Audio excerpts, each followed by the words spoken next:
Welcome back to Spirits in the Shadow. What you're about to hear is based on the harrowing true events of Hong Kong's forgotten villages. On the Misty Hills, abandoned during the Japanese occupation in World War II, entire communities were massacred in their homes, their bones turned to dust. Locals whisper that from this dust, a wind of resentment has risen. But the most disturbing detail is what you can't see. A cold, invisible gaze that watches you from the shadows of empty houses. Subscribe and follow along to discover the full story of why some places never let go. The 1960s painted the new territories of Hong Kong in shades of quiet green and earthy brown. It was a world away from the burgeoning city, a sprawling canvas of undeveloped hills and sleepy villages where time seemed to move at a slower, more deliberate pace. For three boys, Liam, Ben, and Noah, this tranquil landscape was both their playground and their prison. Descendants of the area's oldest families, their days were a predictable cycle of cycling along dusty paths that snaked through the hills and playing endless games of hide and seek among the skeletons of abandoned farmhouses. Life was simple, almost painfully so. There was no internet to shrink the world, no cinema to escape into fantastical stories, and no trendy cafes to loiter in. Entertainment was a self-made affair, usually found in the sizzle and steam of the local Dai Pai Dong, an open-air food stall where meals were wok-tossed over a fiery stove. Their world was small, and with its smallness came a profound sense of boredom, a restlessness that constantly gnawed at the edges of their teenage minds. This boredom was a fertile ground for dares, each one a little bolder than the last, pushing the boundaries of their courage. The whispers and rumours that haunted the village were their only source of mystery. Tales of ghosts and strange occurrences clung to the crumbling walls of one particular abandoned house on the hill, a place most villagers avoided after dusk. But for the boys, fear was just another word for excitement. The more the adults warned them away, the stronger the magnetic pull of the forbidden became. It was this relentless desire to challenge the unknown that set the stage for their biggest dare yet.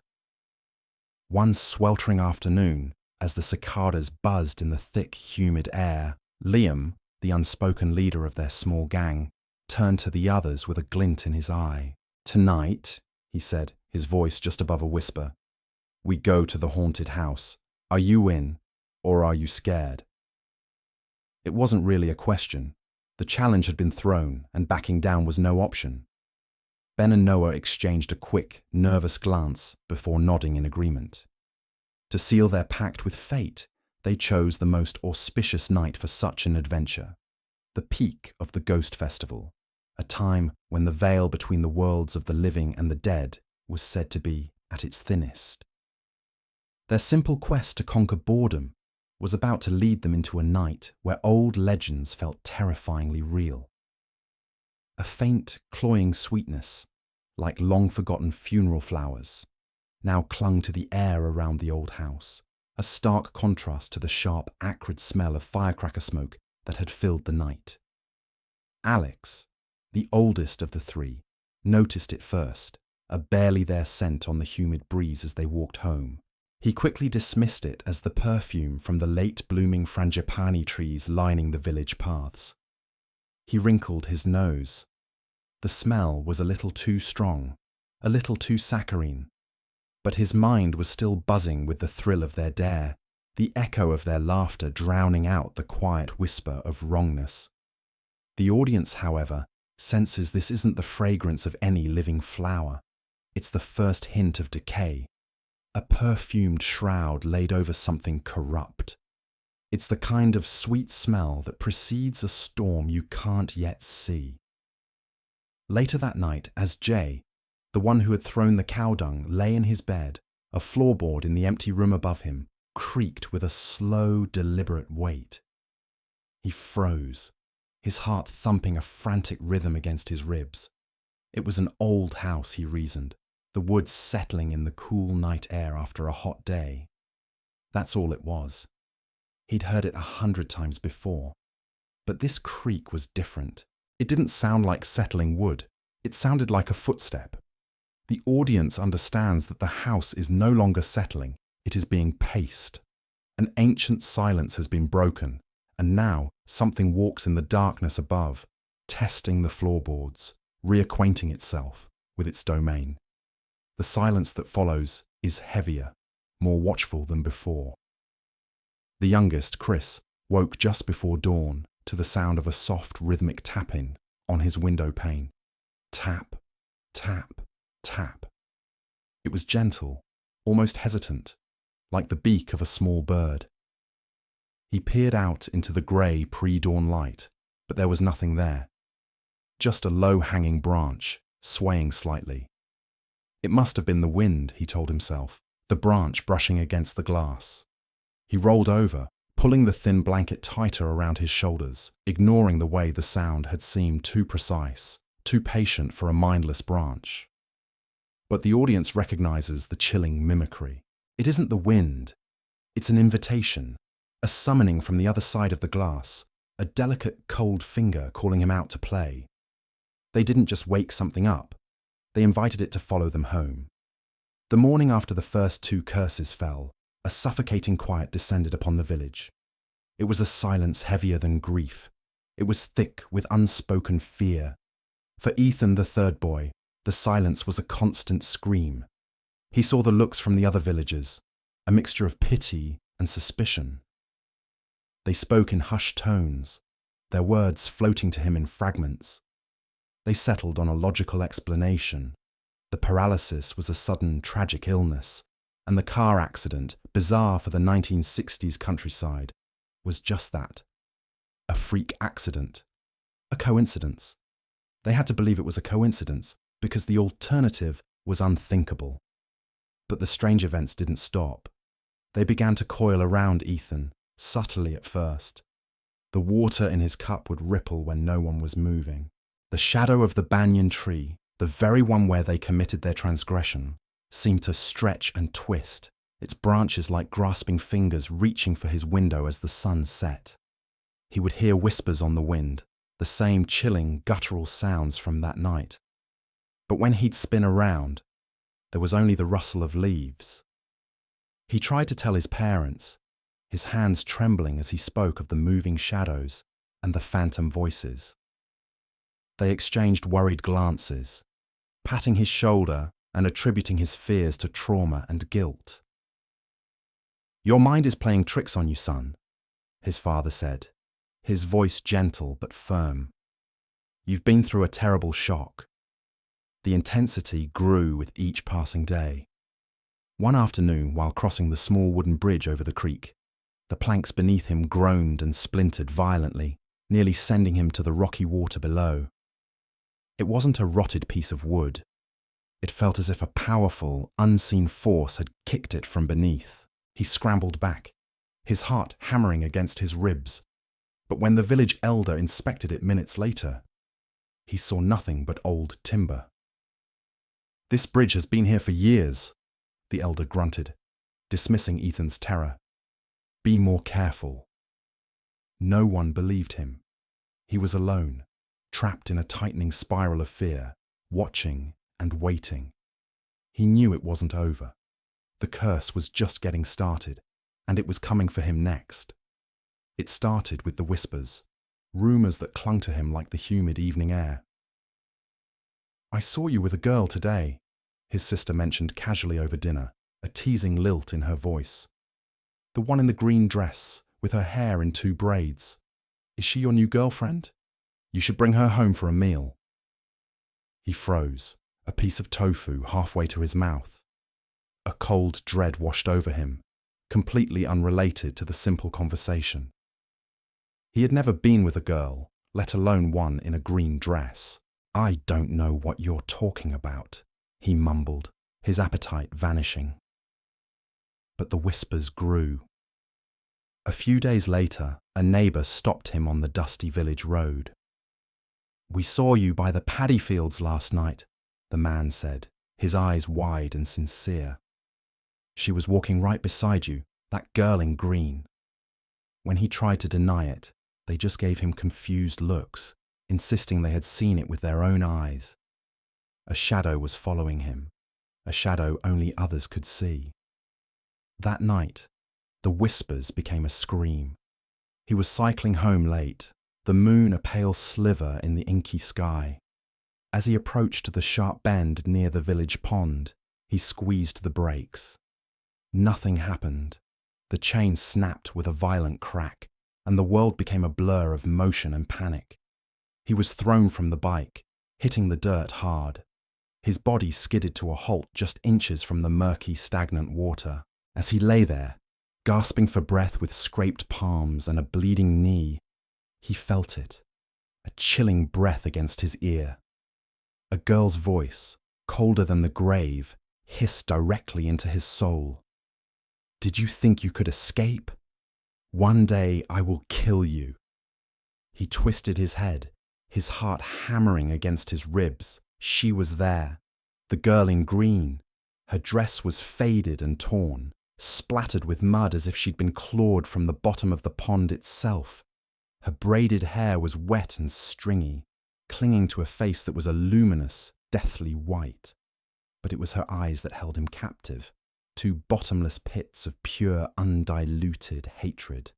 He was paralyzed, pinned to the ground not by his injuries, but by a terror so absolute it stole the air from his lungs. He tried to scream, but only a choked gasp escaped.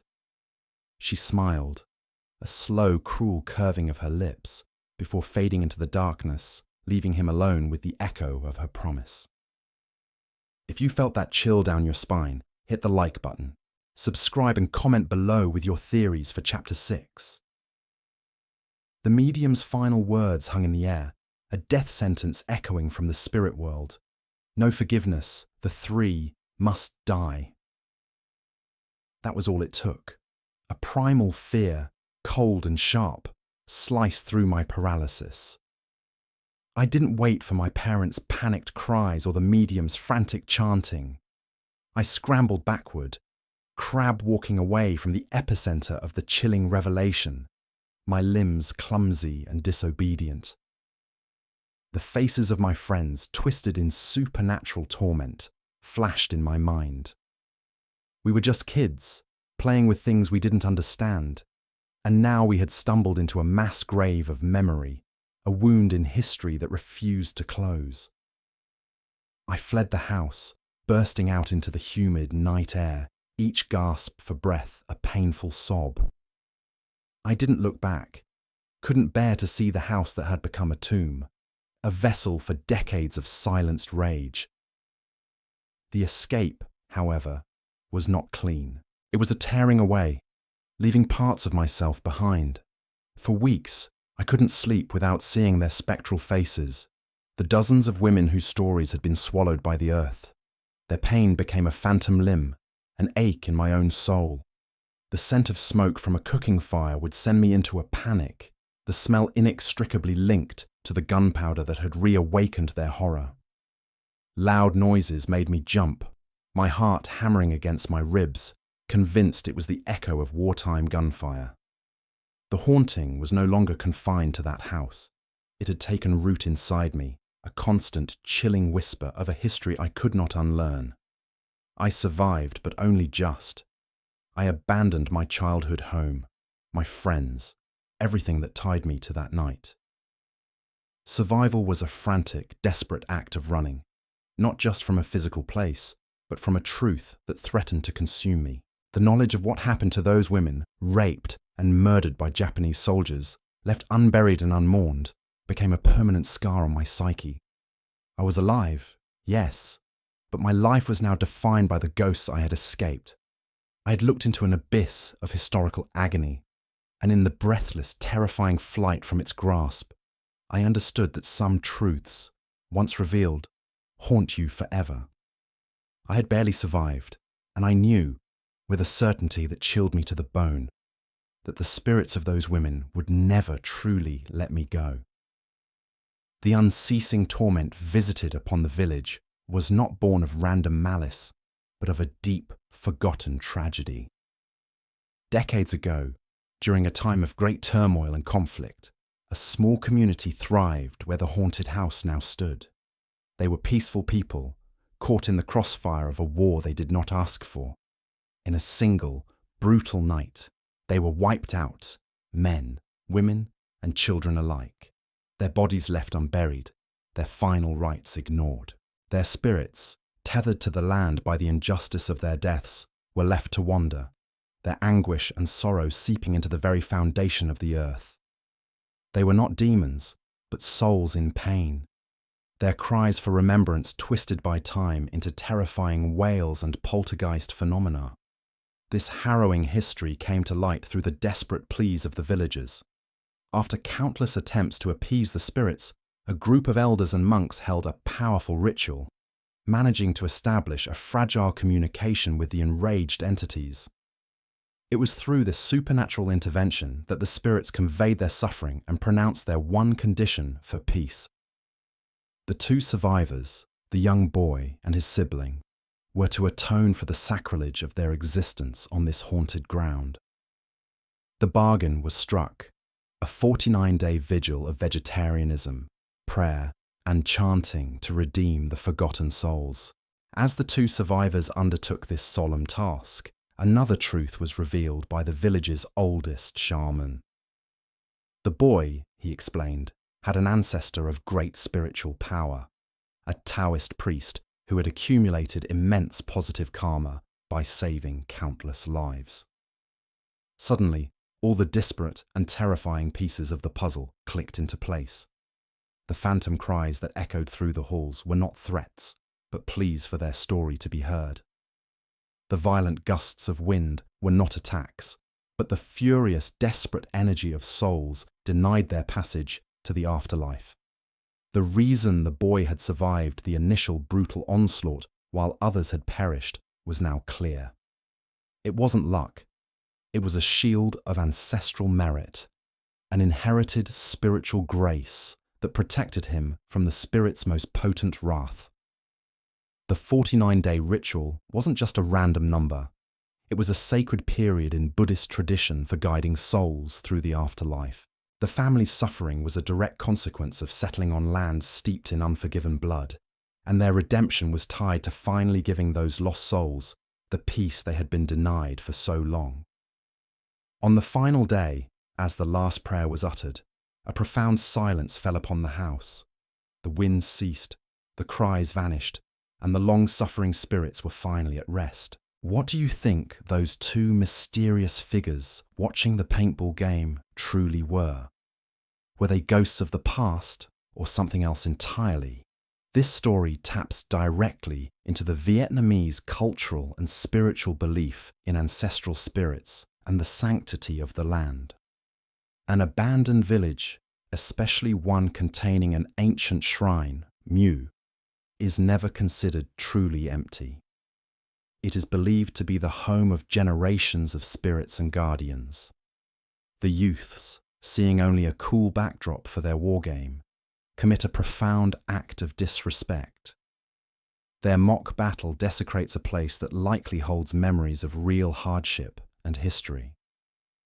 The two silent figures are not portrayed as aggressive monsters, but as solemn observers, likely the ancestral guardians of the village. Their impassive presence and the fact that the paintballs pass right through them serve as a quiet, chilling judgment. They don't need to harm anyone. Their appearance alone is a powerful warning that a sacred boundary has been crossed. The line, "We woke the wrong spirits," perfectly captures the cultural fear of disturbing this delicate balance between the living and the spiritual worlds. What's your interpretation of this haunting encounter? Let me know in the comments, and be sure to subscribe so you don't miss the next stories.